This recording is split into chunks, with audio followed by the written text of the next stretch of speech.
The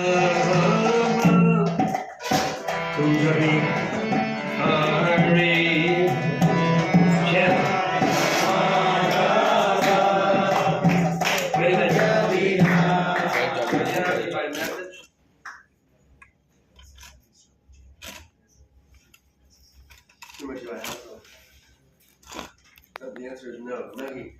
Now we'll start over again. Any other messages? All right, now we'll start over again. That's important. I'm in charge of the rhythm, not you. So you follow my rhythm. You get off the beat. Sometimes you want to speed it up. Like this morning in the class, I had to stop on Kirtan. I'm the leader, and you follow my rhythm. Welcome, everyone. We're going to have a nice seat. We're going to go into transcendental bliss tonight. Tune in, turn on, and bliss out. Enough chairs for the men here? Do we have enough chairs?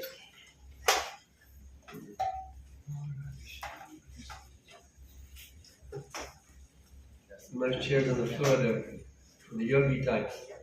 We're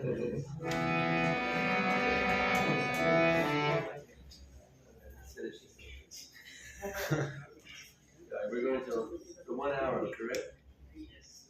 Time 1 hour, okay.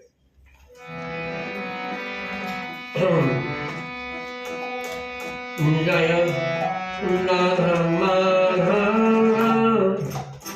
Kunja Vihari Radha Madhava Kunja Vihari Jaya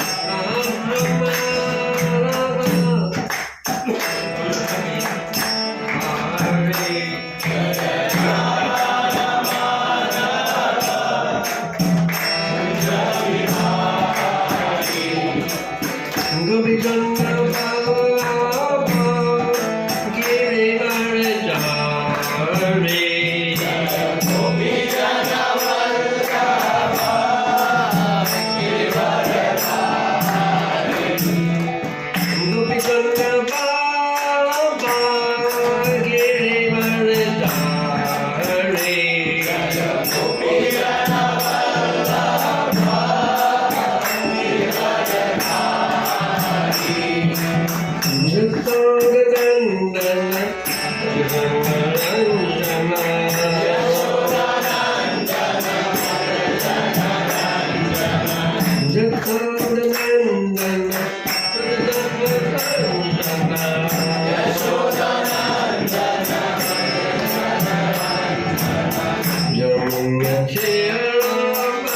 The harmonium can now be moved. Bring a copy of my memoir also. Bring one copy of my memoir, okay. So tonight we have a wonderful blessing from Prabhupada. Actually, we're always getting unlimited blessings from the Divine Grace A.C. Prabhupada. He lives forever by divine instructions, and the follower lives with him. So here we're all known as Prabhupada Nuga, as the followers in the footsteps of the Divine Grace, Srila Prabhupada. So tonight we're reading from Srimad Bhagavatam, first canto, chapter 2, text number 20. Om Namo Bhagavate Vasudevaya. Om Namo Bhagavate Vasudevaya. Bhagavate Vasudevaya. Om Namo Bhagavate Vasudevaya. Om Namo Bhagavate Vasudevaya. Om Namo Bhagavate Vasudevaya. Evam Prasanna Manaso. Evam Prasanna Manaso. Bhagavad Bhakti Yogatam. Bhagavad Bhakti Yogatam. Bhagavad Tattva Vijnanam. Bhagavad Tattva Vijnanam. Mukta Sankarshan Jayate. Mukta Sankarshan Jayate. Translation and purport by our beloved founder of Charya, Srila Prabhupada. Thus established in the mode of unalloyed goodness, the man whose mind has been enlightened by contact with devotional service of the Lord gains positive scientific knowledge of the personality of Godhead in the stage of liberation from all material association. Purport by Srila Prabhupada.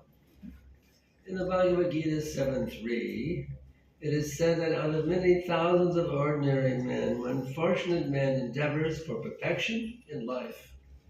Mostly men are conducted by the modes of passion and ignorance, and thus they are engaged always in lust, desire, hankerings, ignorance, and sleep.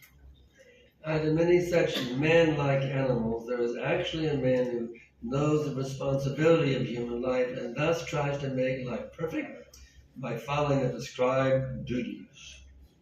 Out of many thousand such persons who have thus attained success in human life, one may know scientifically about personality of Godhead Sri Krishna. In the same Bhagavad Gita 1855, it is also said that scientific knowledge of Sri Krishna is understood by the process of devotional service, Bhakti Yoga. The very same thing is confirmed here in the above words. No ordinary man, or even one who has attained success in life, can know scientifically or perfectly the personality of God, and perfection of human life is attained when one can understand that he is not the product of matter, but is in fact spirit. And as soon as one understands that he has nothing to do with matter, he at once ceases his material hankerings and becomes enlivened as a spiritual being. This attainment of success is possible when one is above the modes of passion and ignorance. In other words, when one is actually a Brahman by qualification. A Brahman is the symbol of sattva-guna and the mode of goodness, and others who are not in the mode of goodness are either Kshatriyas, Vaishyas, Shudras, even less than Shudras. The menical stage is the highest stage of human life because of its good qualities. So one cannot be a devotee unless one at least qualifies as a Brahmana. The devotee is already a Brahmana by action, but that is not the end of it. As referred to above, such a Brahmana has to become a Vaishnava, in fact, to actually be in the transcendental stage. A pure Vaishnava is a liberated soul and is transcendental even in the position of a Brahmana. In the material stage, even a Brahma is also a conditioned soul, because although in the mythical stage the conception of Brahman or transcendence is realized, scientific knowledge of the Supreme Lord is lacking. One has to surpass the mythical stage and reach the Vasudeva stage to understand the personality of Godhead Krishna. The science of the personality of Godhead is the subject matter for study by the postgraduate students in the spiritual line. Foolish men or men with a poor fund of knowledge do not understand the Supreme Lord, and they interpret Krishna according to their respective whims. The fact is, however, that one cannot understand the science of the personality of Godhead unless one is freed from the contamination of the material modes, even up to the stage of a Brahmana. When a qualified Brahmana actually becomes a Vaishnava in the enlightened state of liberation, he can know what actually is the personality of God. Vandeham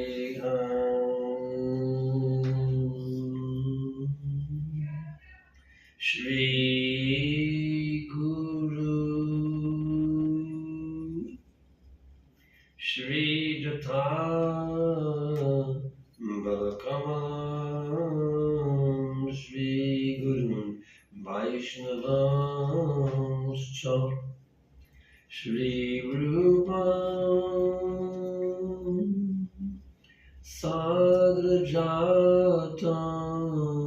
Sagana Raghunatam Vitam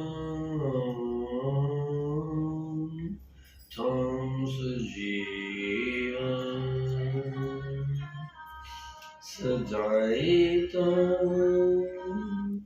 Sadutam Parijana Shri Krishna Chaitanya Devam Shri Radha Krishna Padam Sagana Lalita Shri Vishakam Vitam Shah Namah Vishnu Padaya Krishna Vishaya Bhutale Srimate Bhaktivedanta Swami Namine Namaste Saraswate Devi Gauravai Prachadine Nirvishesha Shunyavadi Pachakshadishtarine.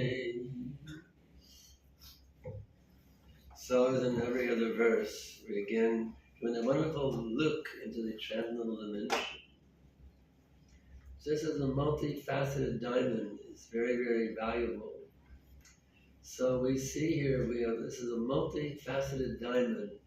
Every verse is a different facet of this unlimited diamond of transcendental knowledge, which enables us to enter the transcendental dimension beyond the cycle of birth and death, in that realm where one develops his loving feelings for this personality of Godhead, so that one can actually reciprocate love of that supreme personality of Godhead.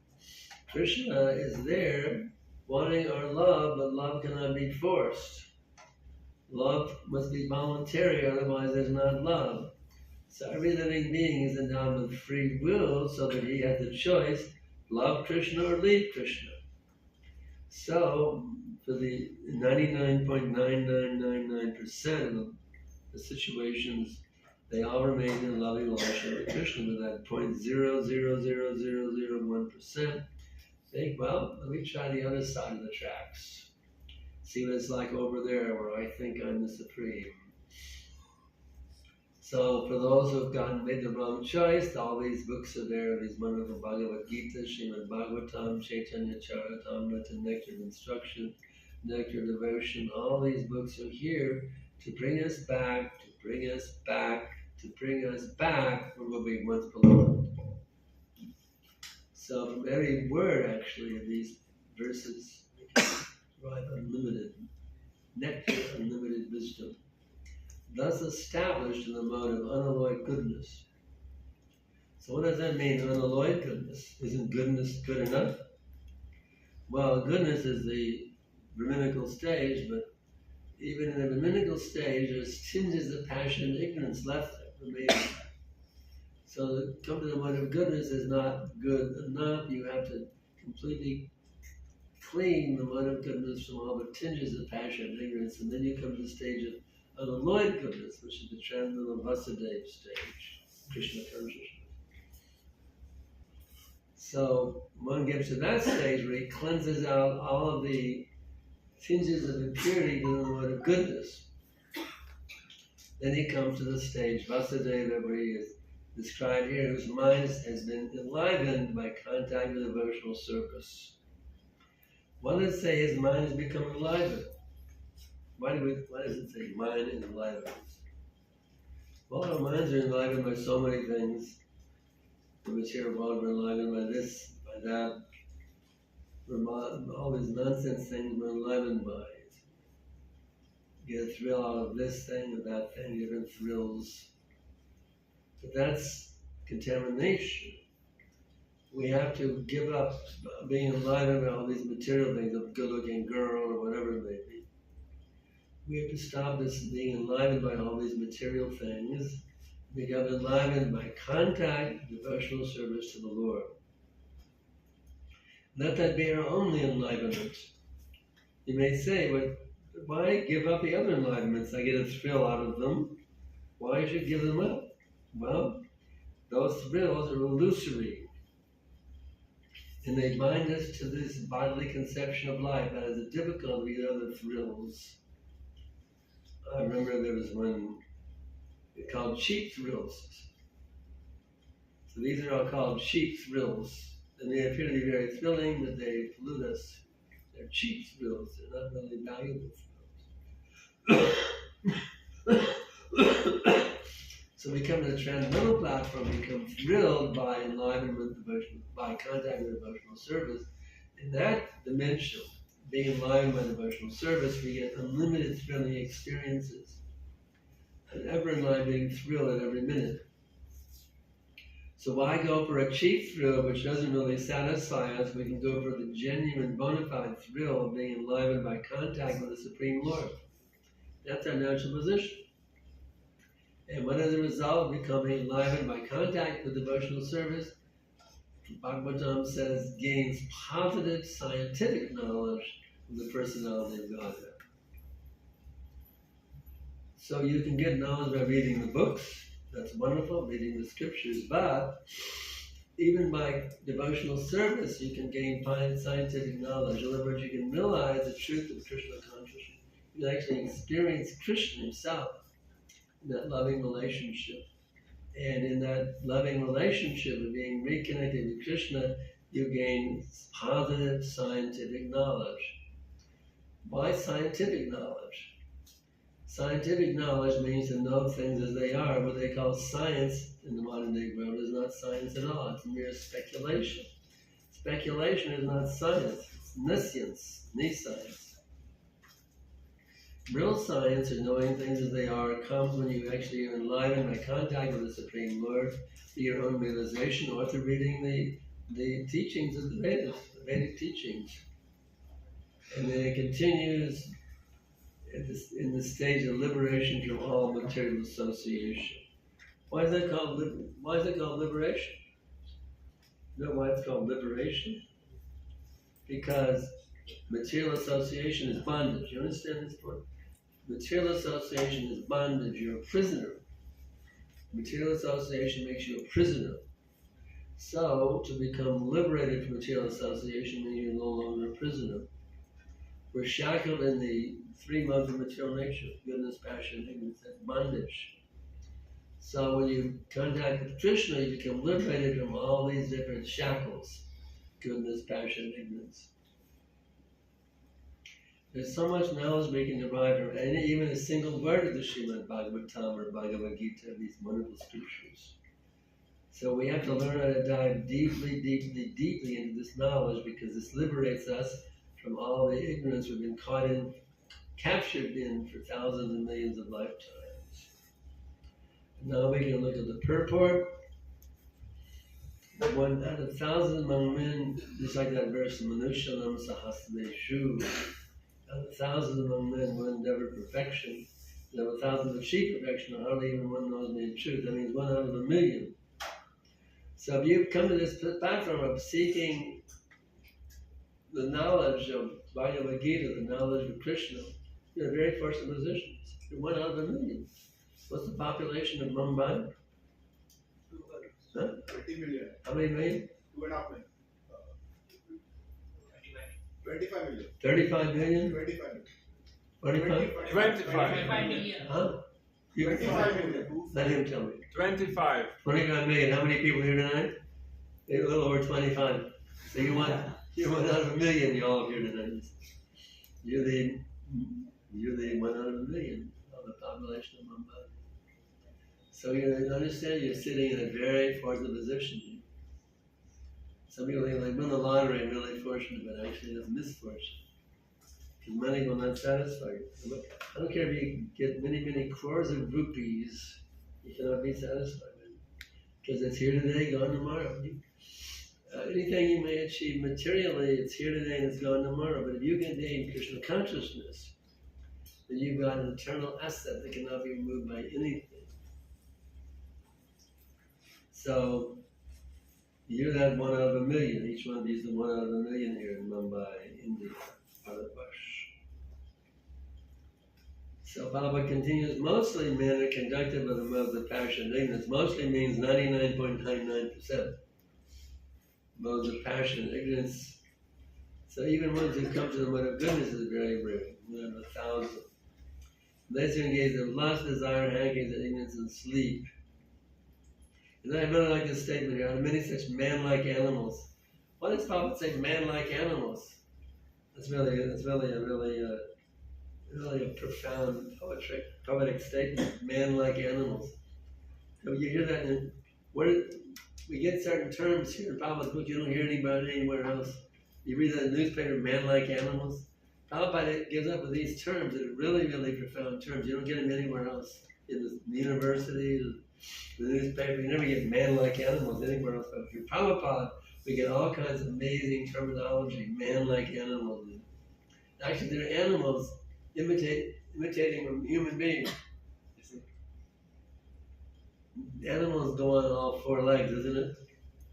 So some animal may stand up. Actually, but there was a picture of one dog standing up on 2 legs. Train the dog will stand on 2 legs.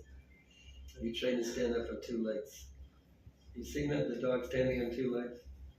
You can train a dog to stand on 2 legs. So, these are man-like animals. They're actually animals pretending to be men. They're animals pretending to be human beings. Walking on 2 legs. Or when they get old, they're called tripada, walking on with a cane, 3 legs. So, it's really not man-like animals. And out of many such man-like animals, actually a man who knows the responsibility of human life and tries to make his life perfect in performing the prescribed duties. That's an interesting statement. By following the prescribed duties, you can make your life perfect. Well, how does that work? By doing prescribed duties, you make your life perfect. How does that work? Prescribed duties can make my life perfect. How does that function? What is the means by which prescribed duties to make your life perfect? See, prescribed duties mean, well, do this, do that, don't do this, don't do that. How does that get you back to being who you actually are? What is the method or the methodology or the technique or the magic by which that happens? You see? Because actually we're all spiritual beings. We have nothing to do with this, this birth and death realm. We're eternal beings. So how do prescribed duties bring us back to being who we actually are?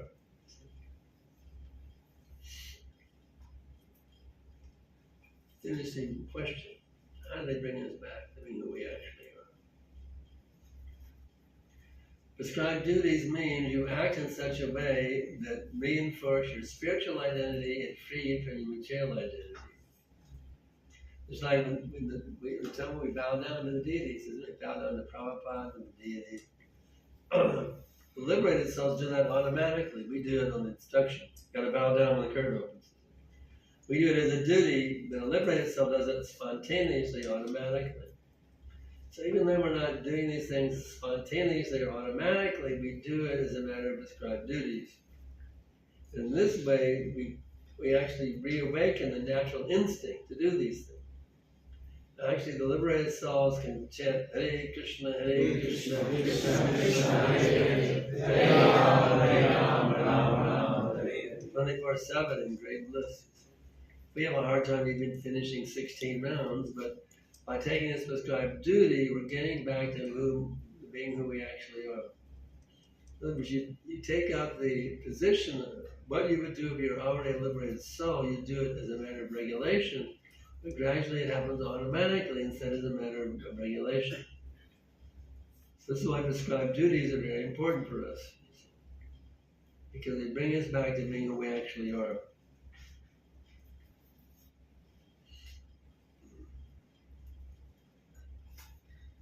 So what is this all about anyway? What are we doing here? How many people are being paid to be here today? We're not being paid. Why do we show up here? Because we're looking for something higher, isn't it? We're looking for a liberation from the sufferings of material existence. We know that by doing this, we become free from all the sufferings. Birth, death, old age, disease are torturing us since time immemorial. So we take advantage of these wonderful instructions, how to do prescribed. We do this as duties. We never meant to always be in alignment and go hear of these things, but we do it. We know, and this will be good for me, so let me do it as a matter of prescribed duty. So someday it happens automatically.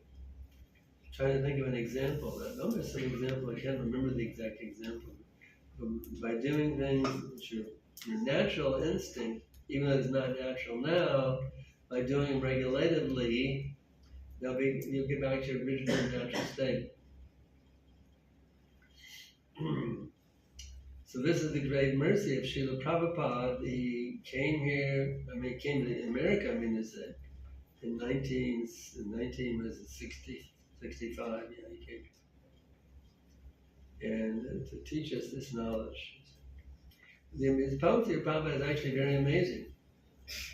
I grew up as a kid in the U.S., and it's called the American dream, You go to school, you make good grades, you get in a good university, you get a good job, you get a house in suburbia, maybe a 2-car garage, and a ping pong table, and a swimming pool in the backyard, The American dream, yeah. So I grew up with the American dream. But it's amazing what happened to me. The same Prabhupada, I was in a little college called Austin College in Sherman, Texas. And 1,725 miles, Prabhupada showed up in Boston. And that very same time that Prabhupada showed up in Boston, and I projected the American dream. For me, it was the American nightmare. Because no one ever told me, why do I exist? What's the meaning of my life? No one ever told me anything. So I became a seeker. As a college kid, I couldn't relate. You got to make good grades, get a good career. No. I want to know what is the meaning of life. And no one could tell me. The professors couldn't tell me. The textbooks couldn't tell me. We had a course called Basic Studies. Of course, it was a joke of all the campus. BS 101, BS 102. It was the campus joke, yeah, BS. Basic Studies. And we studied all the great teachers of the West, Socrates and all these great thinkers of the Western world. Not one of them could tell me why I exist, the meaning of existence. So I was looking, and that search finally brought me to the lotus feet of Srila Prabhupada. The whole story is here. We have a book for sale on the table outside, Divine Love Memoir. Gives the whole details of my story and how I came from the American dream to becoming a devotee of Krishna. So anyway, we have to get rid of this intoxication with material advancement. It doesn't make sense. I know a realization I had as a young college kid. Why should I work hard to make good grades, to get a good career, a good job, to get a good retirement, to get a nice grave with good flowers on my grave every year until people forget about me? It didn't make sense. Doesn't make sense. We have to go beyond this material platform. The material platform does not bring satisfaction to the self because it's not the real self. Taking care of the material body never brings satisfaction to the self. It leaves us in a bewildered state. So instead of being bewildered, let us become enlightened. Enlightenment is our natural position. It's the term Satchidananda Vigraha, eternal, full of knowledge and bliss. That is our natural position. But instead of our natural position, it's Asat, Achit, Nirananda. Temporary, Asat, Achit, full of ignorance Nirvananda, full of misery. So let's get out of asad, chit, and Nirvananda, come to Satchidananda. Just like Krishna, Satchidananda, that verse, beautiful verse. Ishvaraha, Paramaha, Krishna, Satchidananda, Vigraha, Anadir, Adir, Govinda, Sarvakara, Karanam. Krishna is the supreme controller. The eternal form full of bliss and knowledge. He has no origin. He's the origin of all of these. Indeed, the prime cause of all causes. So why Krishna is eternal full of knowledge of bliss? How can we be eternal full of knowledge of bliss? Well, you take the drop of ocean water, and it is qualitatively the same as the entire ocean. In other words, the ocean has a certain mix of chemicals, this much of that chemical, this percentage of that chemical. The same percentage you would find in a drop of ocean water also. Just like I can bring a drop of water, I say this is Indian Ocean. Yes, I can say that. But I can't say this is the Indian Ocean, is it? This is Indian Ocean. It's not the Indian Ocean. So we are qualitatively one with God, but we are not quantitatively one with God. So Mayavadis, when we say we're one with God, they're halfway correct. Only halfway correct. They're trying to come to the position of saying, yes, we're quantitatively one with God, which is ridiculous. I was misled by different of these Mayavadis. They came to Austin, Texas, and one Swami Satchidananda, he came to the Methodist Student Center at the University of Texas, and he said, I'm God, you're God, and we're all God. It didn't work. I read one book called The Book by Alan Watts, and he said, actually, you are God.